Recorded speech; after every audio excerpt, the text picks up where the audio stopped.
함께 기도하시고 8월 24일 목요일 새벽 예배를 하나님께 드리겠습니다. 언제나 좋으신 주님 참으로 감사합니다. 오늘도 우리 삶 가운데 친밀하게 또 하나님과 동행하는 삶을 늘 살게 하시고 이 새벽도 말씀과 기도로 하루를 시작하게 하시니 감사를 드립니다. 오늘도 주시는 말씀을 통해서 다시 한번 더 우리 삶 가운데 하나님이 말씀하시는 그 음성에 귀를 기울이고 하나님의 뜻에 순종하는 삶을 살아갈 수 있도록 우리의 삶을 붙드시고 인도하여 주시옵소서. 마치는 시간까지 함께 하심을 믿고 감사드리며 예수님의 이름으로 기도하옵나이다. 아멘. 오늘 이 시간 우리에게 주신 하나님의 말씀은 예레미야 25장 1절부터 14절까지 말씀입니다. 예레미야 25장 1절부터 14절까지 말씀을 함께 받들어 읽겠습니다. 유다의 왕 요시야의 아들 여호야김 넷째 해 곧 바벨론의 왕 느부갓네살 원년에 유다의 모든 백성에 관한 말씀이 예레미야에게 임하니라. 선지자 예레미야가 유다의 모든 백성과 예루살렘의 모든 주민에게 말하여 이르되 유다의 왕 아몬의 아들 요시야 왕 13째 해부터 오늘까지 23년 동안 여호와의 말씀이 내게 임하기로 내가 너희에게 꾸준히 일렀으나 너희가 순종하지 아니하였느니라. 그러므로 여호와께서 그 모든 종 선지자를 너희에게 끊임없이 보내셨으나 너희가 순종하지 아니하였으며 귀를 기울여 듣지도 아니하였도다. 그가 이르시기를 너희는 각자의 악한 길과 악행을 버리고 돌아오라. 그리하면 나 여호와가 너희와 너희 조상들에게 영원부터 영원까지 준 땅에 살리라. 너희는 다른 신을 따라다니며 섬기거나 경배하지 말며 너희 손으로 만든 것으로서 나의 노여움을 일으키지 말라. 그리하면 내가 너희를 해하지 아니하리라 하였으나 너희가 내 말을 순종하지 아니하고 너희 손으로 만든 것으로서 나의 노여움을 일으켜 스스로 해하였느니라. 여호와의 말씀이니라. 그러므로 만군의 여호와께서 이와 같이 말씀하시니라. 너희가 내 말을 듣지 아니하였느니라. 보라, 내가 북쪽 모든 종족과 내 종 바벨론의 왕 느부갓네살을 불러다가 이 땅과 그 주민과 사방 모든 나라를 쳐서 진멸하여 그들을 놀램과 비웃음거리가 되게 하며 땅으로 영원한 폐허가 되게 할 것이라. 여호와의 말씀이니라. 내가 그들 중에서 기뻐하는 소리와 즐거워하는 소리와 신랑의 소리와 신부의 소리와 맷돌 소리와 등불의 빛이 끊어지게 하리니 이 모든 땅이 폐허가 되어 놀랄 일이 될 것이며 이 민족들은 70년 동안 바벨론의 왕을 섬기리라. 여호와의 말씀이니라. 70년이 끝나면 내가 바벨론의 왕과 그의 나라 갈대아인의 땅을 그 죄악으로 말미암아 벌하여 영원히 폐허가 되게 하되 내가 그 땅을 향하여 선언한 바 곧 예레미야가 모든 민족을 향하여 예언하고 이 책에 기록한 나의 모든 말을 그 땅에 임하게 하리라. 그리하여 여러 민족과 큰 왕들이 그들로 자기들을 섬기게 할 것이나 나는 그들의 행위와 그들의 손이 행한 대로 갚으리라. 아멘. 오늘 이 시간도 말씀의 자리로 인도해 주신 우리 하나님께 감사드리고 이 시간 말씀을 깨닫는 은혜와 또 기도의 응답이 있기를 주님의 이름으로 축복합니다. 우리는 어제 본문에서 이스라엘의 멸망 과정을 통해서 그 속에 담겨진 하나님의 마음을 무화과 두 광주리 환상을 통해서 함께 나누었습니다.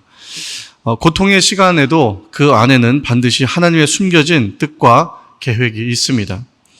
하나님의 은혜는 인간의 생각을 초월하는 것이기 때문에 아무리 우리 눈에 보기 좋은 것이라고 할지라도 그 안에 하나님의 뜻이 없으면 하나님의 계획이 담겨져 있지 않으면 그것은 저주가 될 수 있습니다. 우리는 계속해서 예레미야서를 묵상하고 있습니다. 예레미야서는 선지서이고 또 예언서이기 때문에 축복의 메시지보다는 책망과 또 질책의 메시지가 대부분을 차지합니다. 분량도 적지 않아서 굉장히 많은 시간 동안 우리는 책망과 또 질책의 메시지를 듣고 있습니다. 현대인들은 굉장히 바쁘고 분주한 삶을 살아갑니다. 그래서 남들에게 뒤처지지 않으려고 누구보다도 열심히 하루하루를 살아가기 때문에 우리에게 필요한 것은 사실 위로와 용기의 메시지입니다. 그런데 이 예레미야서는 위로와 용기보다는 책망과 질책이 많이 있죠. 이것은 시대가 아무리 변해도 우리를 향한 하나님의 마음이 변함이 없다라는 것을 말씀해 주고 있습니다. 우리가 살고 있는 시대가 예레미야가 살던 시대보다 낫다라고 결코 우리는 말할 수 없죠. 세상은 여전히 죄악을 사랑하고 사람들은 하나님을 마음에 두기 싫어합니다. 우리는 말씀을 통해서 하나님의 마음이 어디 있는지 그 마음을 발견하는 것이 중요합니다. 거짓 선지자들의 예언은 평안하다, 평안하다. 하나님은 우리를 사랑해 주시고 위로해 주신다.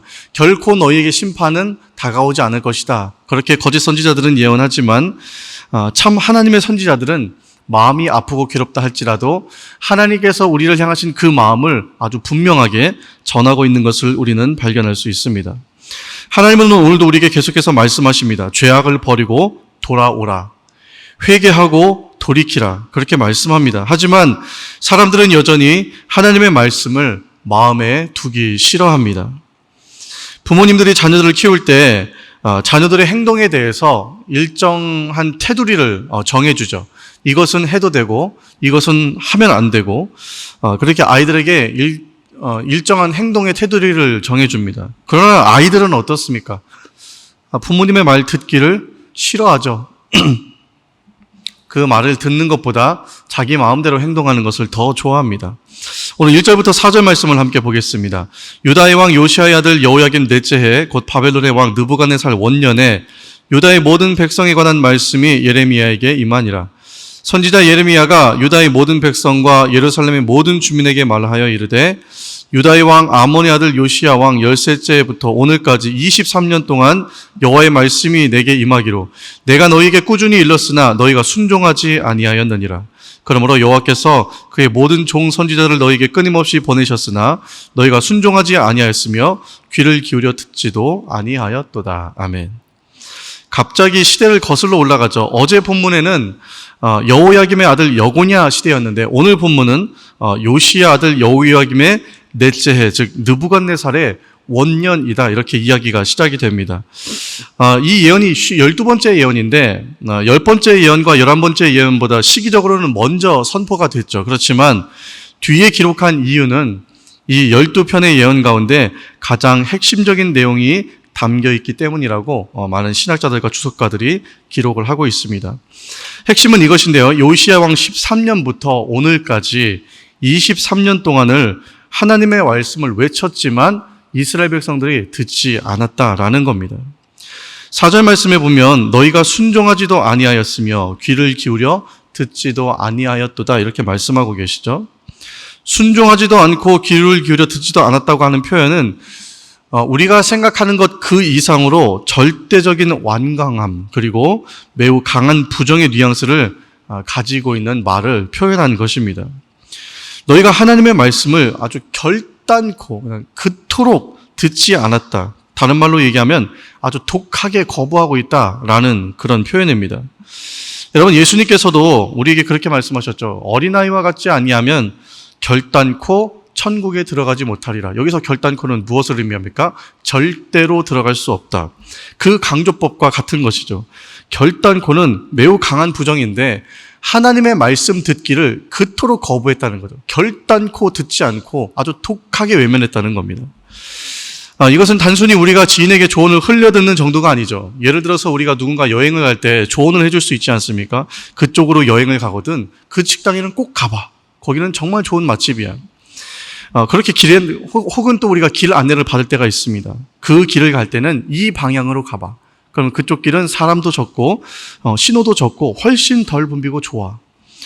지인이 건네주는 조언에 우리가 그냥 듣는 둥 마는 둥 알겠다, 좋다 그렇게 이야기하고 흘려듣는 생각 정도가 아닙니다. 그러니까 본인이 대답은 하되 본인이 원하는 대로 가는 그런 흘려듣는 정도의 거부가 아니고 그들은 하나님의 말씀이 선지자들 향해 들려올 때 선지자를 돌로 쳐 죽이고 말씀하시는 하나님 자체를 인격적으로 완전히 무시하고 그분과의 관계 자체를 거부했다라는 것이죠. 여러분 인격적으로 무시를 당해보신 적이 있습니까? 무슨 말만 하면 핀잔을 받거나 무슨 행동만 해도 지탄을 받거나 멀리서 보여도 인사도 안 받고 옆을 지나가도 사람 취급을 못 받는 그런 것처럼 의도적으로 사람을 무시하고 인격이 모독받는 것을 사람들은 결코 좋아하지 않습니다. 이스라엘은 철저하게 하나님의 말씀과 그분의 관계를 인격적으로 무시했던 것이죠. 하나님은 더 이상 그들에게 참지 않겠다. 더 이상은 용납하지 않겠다. 그렇게 말씀하십니다. 그래서 8절과 9절과 11절 말씀에 이렇게 기록합니다. 그러므로 만군의 여호와께서 이와 같이 말씀하시니라. 너희가 내 말을 듣지 아니하였느니라.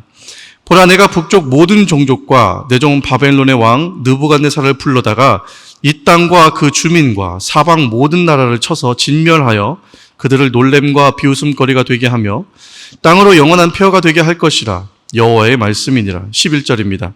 이 모든 땅이 폐허가 되어 놀랄 일이 될 것이며 이 민족들은 70년 동안 바벨론의 왕을 섬기리라. 아멘. 자, 하나님을 경멸하고 만홀히 여기는 자들에게 하나님은 참혹한 심판을 보내겠다, 그렇게 말씀하고 있습니다.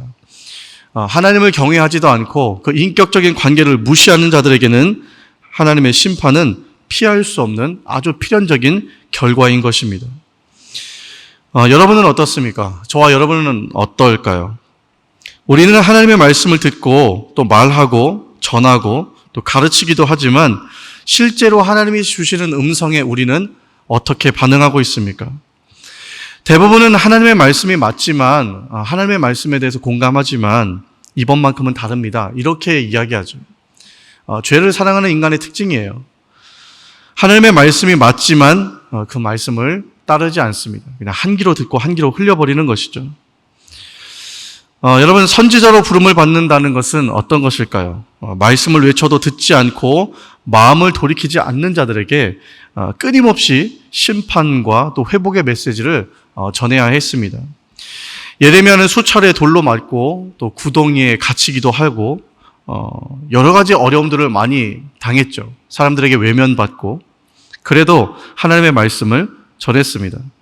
이런 의미에서 보면 선지자로 부름을 받고 하나님의 말씀을 전한다는 것이 매우 영광스러운 일이지만 그럼에도 불구하고 동시에 아주 선지자로서 부름받는 것은 너무 가혹한 운명입니다. 저와 여러분은 모두가 이 시대에 그리스도인으로서 부름을 받았죠. 하나님의 말씀을 들어야 하고 우리는 말씀대로 살아야 하고 또 말씀을 많은 사람들에게 전해야 합니다. 증거하면서 살아야 합니다. 우리가 말로만 왕 같은 제사장이요, 거룩한 나라요, 우리는 택함받은 선민이요, 이것이 아니라 이 시대를 향해서 정말로 하나님의 말씀이 그대로 이루어질 것이다 라는 믿음을 가지고 그 말씀을 그대로 전해야 되는 것이죠. 순종하는 자가 바로 생명의 길로 간다라는 것을, 이 말씀을 우리는 예레미야처럼 그리스도인으로서 선지자적인 사명을 가지고 증거해야 하는 것입니다. 오늘 이 시대가 결코 예레미야가 살고 있는 시대보다 낫다고 말할 수 없습니다. 오늘 이 시대를 살아가는 저와 여러분들이 예레미야와 같이 하나님의 그 말씀을 오늘도 살아가는 많은 사람들에게 전하고 증거하고 선포할 수 있는 하나님의 거룩한 일꾼 되시기를 주님의 이름으로 축복합니다. 함께 기도하겠습니다.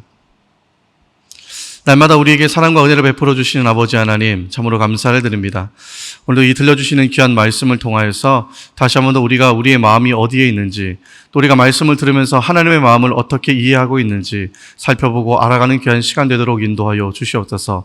성령께서 우리와 늘 동행하시고 함께하여 주심으로 말미암아 날마다 우리의 삶이 하나님의 거룩함을 힘입어 살아갈 수 있도록 인도하여 주시고, 오늘 이 시대 속에서 우리가 말로만 거룩한 선지자로 택함받은 백성으로서의 삶을 살아간다고 말하는 것이 아니라 하나님께서 주신 그 말씀을 세상 많은 사람들에게 그대로 전하고 증거할 수 있는 하나님의 사람으로 살아갈 수 있도록 인도하여 주옵소서. 오늘 하루의 삶 가운데도 함께 해주셔서 우리가 기도하고 간구하는 그 모든 기도 제목들이 하나님의 도우심 가운데 아름답고 신실하게 응답받을 수 있도록 우리의 삶을 신실하게 은혜 베풀어 주시고 함께하여 주시옵소서. 모든 영광 주님께 올려드리며 예수님의 이름으로 기도하옵나이다. 아멘.